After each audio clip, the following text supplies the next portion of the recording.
हाँ जी दोस्तों, फिर से एक बार आप सभी का स्वागत है आपके अपने एस आर मैथमेटिक्स पर। मित्रों, अपन बात करने वाले हैं इस वीडियो के अंदर क्लास 10th जो उसके प्रश्नावली 12 की, जिसके अंदर प्रश्नावली का नाम लिखा हुआ पृष्ठीय क्षेत्रफल और आयतन के बारे में। इस पर अपन चर्चा करने वाले हैं। तो सबसे पहले हर बार की तरह ही मित्रों, आप जो है क्या करेंगे, पहले सबसे पहले नोट करेंगे कि इस चैप्टर से संबंधित फॉर्मूले और डेफिनेशंस क्या है। उसके बाद में अपन कंटिन्यू सवालों की बात करने वाले हैं, ठीक है ना। तो चलिए बात करते हैं। और हाँ, अगर दोस्तों पहली बार वीडियो को देख रहे हो तो वीडियो को स्किप ना करें, क्लास को पूरा जरूर देखें, क्योंकि अब आपको जो है अपनी क्लास 10th के मॉडल पेपर्स जो है इस चैनल पर मिलने वाले हैं, ताकि उनके सॉल्यूशंस आप आसानी से सॉल्व कर सको, ठीक है ना। प्रैक्टिस के तौर पर आपको अपने डेस्क वर्क जो है उसके 10 मॉडल पेपर आपके अपने इस एस आज मैथमेटिक्स पर मिलने वाले हैं। तो ज्वाइन कर लीजिएगा, और अगर क्लासेस नहीं देखी है पुरानी तो जाकर जरूर देख लीजिएगा। और हाँ, कंटिन्यू अपनी बनाए रखें ताकि आपका जो है तैयारी अच्छा हो सके। चलिए बात करते हैं अपन पृष्ठीय क्षेत्रफल व आयतन की। तो इसके अंदर सबसे पहले तो अपने को क्या करना पड़ेगा, वैसे तो इसके अंदर सिंगल जो आकृति है ना वो पूछेगा नहीं। सिंगल आकृति के लिए बहुत कम सवाल है, वो बाहर से पूछेगा, कार्यपत्रक से पूछेगा।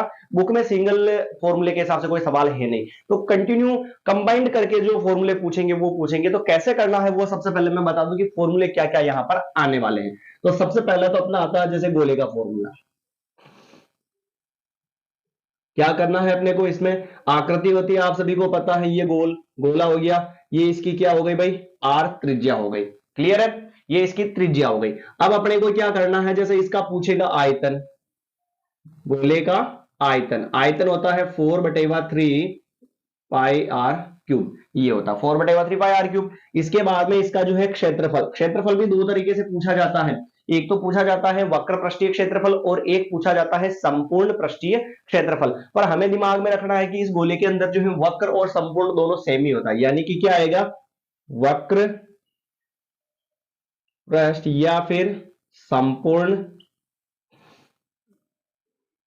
पृष्ठीय क्षेत्रफल, दोनों क्या है इसमें सेम ही है। तो क्या आएगा, वो आ जाएगा 4 pi r square, 4 pi r square हो जाएगा, ठीक है भाई।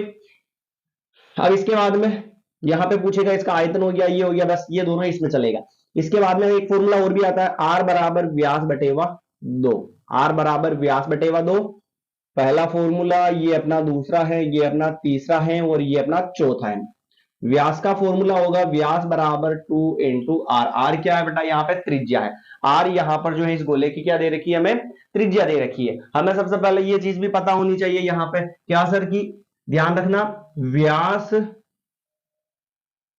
व्यास जो है त्रिज्या का सदैव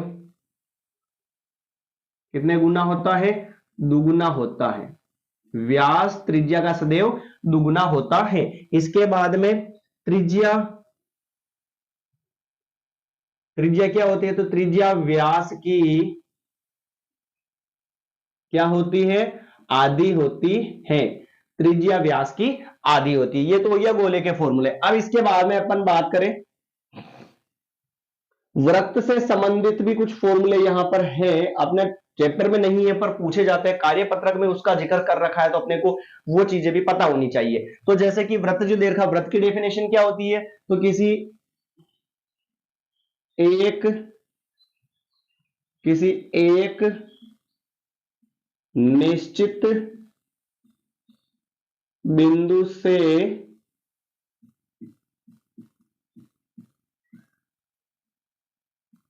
समान दूरी पर स्थित बिंदुओं का बिंदुपथ क्या कहलाता है, वृत्त कहलाता है। क्या कहलाता है, वृत्त कहलाता है, ठीक है भाई। ये हो गई वृत्त की डेफिनेशन। इसमें वृत्त कहां से आएगा, इसमें तो पृष्ठीय क्षेत्रफल और आयतन के बारे में पढ़ेंगे, यानी कि ठोसों के बारे में चलेगा।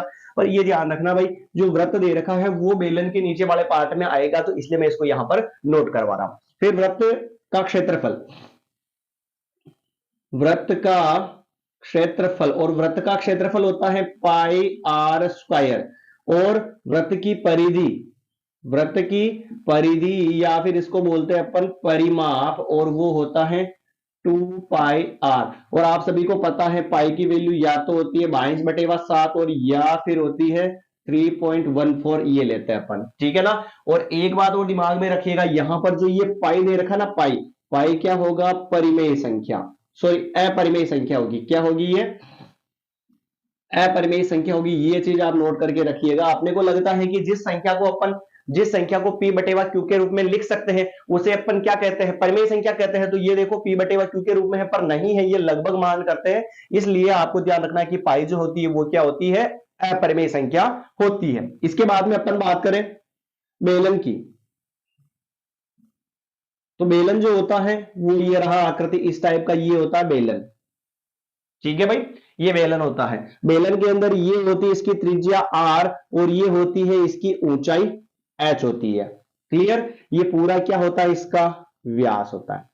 इसकी बात करें तो इसमें भी वही फॉर्मूला, ध्यान रखना, पार्श्व बोले या फिर क्या बोले, वक्र बोले या चारों ओर बोले का क्षेत्रफल जो होगा ना वो होगा 2 पाई r h, यही फॉर्मूला होगा। पार्श्व पृष्ठीय क्षेत्रफल बोले या वक्र पृष्ठीय क्षेत्रफल बोले या फिर चारों ओर का क्षेत्रफल बोले, उसके लिए 2 पाई r h वाला फॉर्मूला ही यहां पर यूज करना है। इसके बाद में फिर इसका आएगा संपूर्ण पृष्ठीय क्षेत्रफल, संपूर्ण पृष्ठीय क्षेत्रफल। संपूर्ण पृष्ठीय क्षेत्रफल होता है बेलन का, वो होता है 2 पाई r कोष्टक r प्लस h। अगर आपको फॉर्मूले इसके अंदर आते हैं और आकृति का थोड़ा सा ध्यान समझ में आएगा कि किसको कैसे कंबाइन करके पृष्ठ को कैसे जोड़ना है, घटाना है, तो फॉर्मूले में पूरा चैप्टर जो है बिल्कुल खत्म हो जाएगा। नॉर्मल है, केवल फॉर्मूलों पर बेस है ये हो गया इसका। फिर इसका आयतन भी आएगा, तो बेलन का जो आयतन होता है, बेलन का आयतन बराबर होता है पाई r स्क्वायर h होता है। बेलन का आयतन क्या होता है, पाई r स्क्वायर h होता है। अब इसके बाद में अपन पढ़ेंगे शंकु। शंकु की आकृति सभी को पता होगी, 8th में अपन ने देखा, 9th में भी देखा होगा। ये होता है यहां पर r और इसको मैं बोलता हूं, मैं क्या भाई, ये कंप्लीट बोलते हैं l और इसको बोलते हैं इसकी ऊंचाई h। l क्या है, तिर्यक ऊंचाई, और r क्या है, त्रिज्या, और h क्या है, इसकी ऊंचाई है। तिरछी ऊंचाई अलग है और ऊंचाई अलग है, ध्यान रखना। तिर्यक ऊंचाई है, इसको ढालू भी बोलते हैं। l जो दे रखा ना, l को अपन क्या बोलते हैं, ढालू भी बोलते हैं।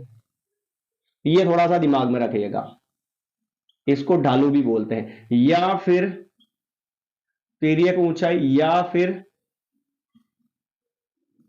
तिरछी ऊंचाई, क्या बोलते हैं, तिरछी ऊंचाई बोलते हैं। ठीक है भाई, चलिए आगे बढ़ते हैं। तो एक तो शंकु में क्या आएगा तुम्हारे, पहला फॉर्मूला तो आएगा इसके अंदर एल निकालने का फॉर्मूला, तो एल बराबर होता है root R square plus H square. जब हमारे पास आर त्रिज्या दे रखी हो और उसकी ऊंचाई एच दे रखी हो तो एल का फॉर्मूला ये होगा, कंप्लीट। फिर इसके बाद में अगर सर आर निकालना हो तो रूट बराबर L square minus H square, और तीसरा अगर हमें एच निकालना हो तो under root L square minus R का स्क्वायर, ये फॉर्मूला बनता है। यहां पर कोई दिक्कत है क्या भाई इसके अंदर, कंप्लीट। इसका एक कंप्लीट बेस फॉर्मूला और भी होता है, इससे ये तीनों फॉर्मूले बनते हैं, एल स्क्वायर बराबर आर स्क्वायर प्लस एच का स्क्वायर। इस फॉर्मूले से ये तीनों फॉर्मूले बने हुए हैं। ठीक है भाई, तो ये तो नॉर्मल एल पर बेस था। अब इसके बाद में अगले फॉर्मूले की बात करें, इसके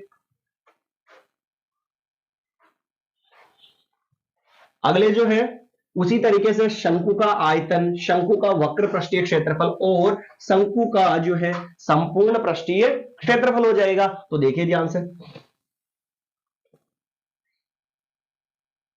क्या होगा, आयतन, किसका आयतन होगा, अभी अपन शंकु के बारे में पढ़ रहे हैं ना, यानी किसका आयतन होगा, शंकु का आयतन हो जाएगा। शंकु का आयतन होगा 1/3 पाई आर स्क्वायर एच।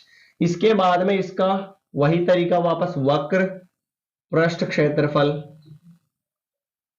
वक्र पृष्ठ क्षेत्रफल बराबर क्या होगा, तो इसका वक्र पृष्ठीय क्षेत्रफल होगा पाई आर एल, और फिर इसका वापस वही तरीका, वापस संपूर्ण पृष्ठीय क्षेत्रफल, और संपूर्ण पृष्ठीय क्षेत्रफल क्या होगा, वो होगा पाई आर कोष्टक आर प्लस एल। ये इसलिए अपन लिख रहे हैं ताकि आपको बार बार सोचने विचारने की जरूरत नहीं पड़े कि सर ये फॉर्मूला कहां से आया, ये वाला कहां से आया। अपन सारा कंप्लीट एक बार लिख रहे हैं पहले, इसके बाद में अपन सवालों पर बढ़ेंगे। ठीक है, चलिए ये हो गया भाई, तीनों फॉर्मूले इसके हो चुके हैं और बाकी के वो भी लिखवा दिए। इसके बाद में आएगा अपना यहां पे अगला जो आएगा वो आएगा घनाभ। क्या आएगा? घनाभ। घनाभ जो होता है ऐसा होता है, अपना जो बक्सा होता है, संदूक होता है, पेटी होती है, उसको बोलते हैं। इसमें ये एल होती है, ये बी होती है और ये क्या होती है? एच होती है, यानी लंबाई, चौड़ाई और ऊंचाई।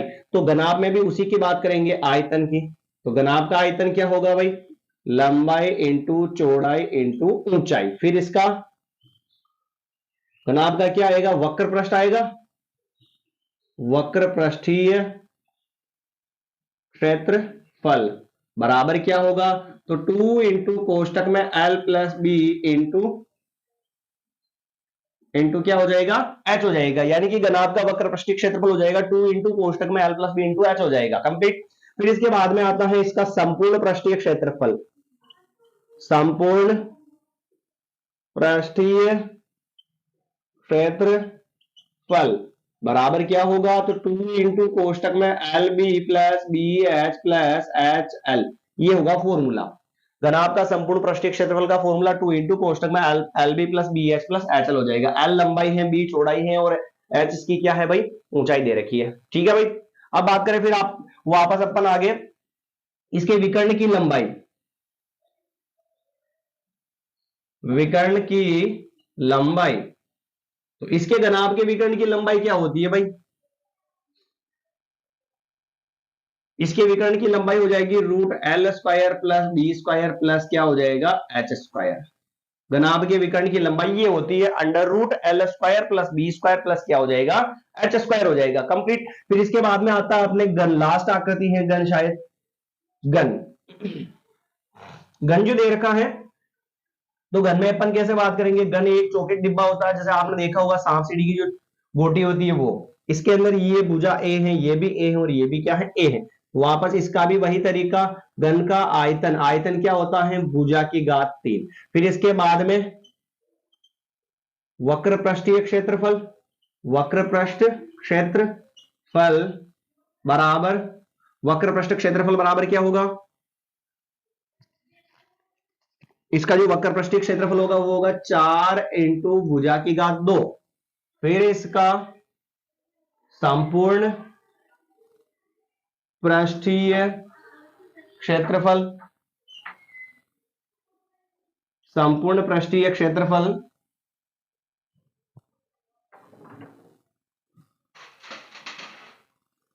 संपूर्ण पृष्ठीय क्षेत्रफल का फॉर्मूला।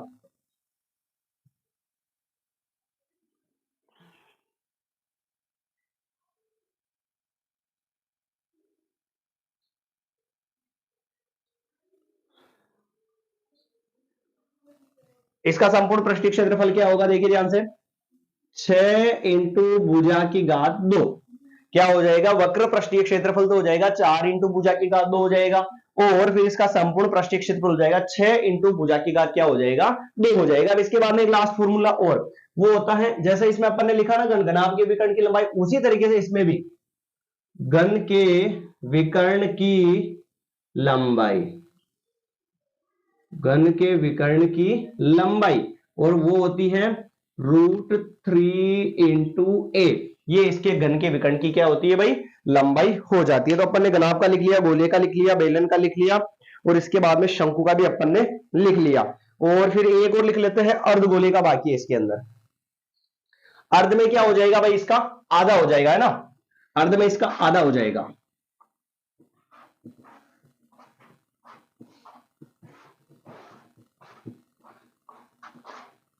देखिए ध्यान से, यहां पे होगा अर्धगोला, यानी कि इसका आधा।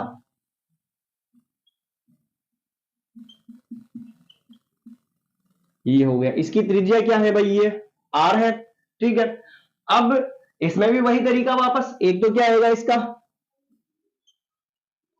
संपूर्ण पृष्ठीय क्षेत्रफल।